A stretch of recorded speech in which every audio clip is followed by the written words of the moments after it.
ಆ ದಂಪತಿ 15 ವರ್ಷಗಳ ಹಿಂದೆ ದೂರದ ಬೆಂಗಳೂರು ಸೇರಿದ್ರು. ಟೀ ಅಂಗಡಿ ಹಾಕೊಂಡು ನೆಮ್ಮದಿಯ ಜೀವನ ಮಾಡ್ತಿದ್ರು. ಆದರೆ ಪತ್ನಿಯ ಚಪಲ ಪತಿಯನ್ನೇ ಕೊಂದು ಹಾಕಿದೆ.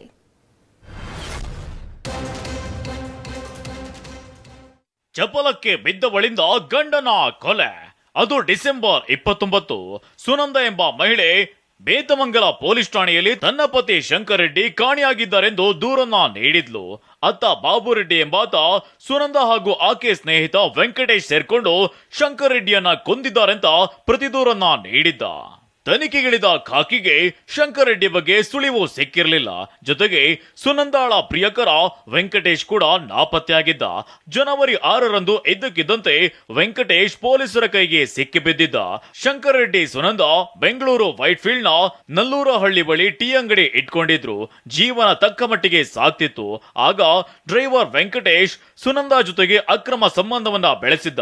ವೆಂಕಟೇಶ್ ಜೊತೆ ಸೇರಿ ಡಿಸೆಂಬರ್ 27ರಂದು ಪತಿಯನ್ನೇ ಚಾಕು ರಾಡ್ನಿಂದ ಹೊಡೆದು ನಲ್ಲೂರಳ್ಳಿ ಬಳಿಯ ದೊಡ್ಡ ಚರಂಡಿಯಲ್ಲಿ ಬಿಸಾಡಿದ್ರು. ತಾನೇ ಮುಂದೆ ನಿಂತು ತನ್ನ ಗಂಡನನ್ನ ಕೊಲ್ಲಿಸಿ ಕೊನೆಗೆ ಜೈಲು ಪಾಲಾಗಿದ್ದಾಳೆ.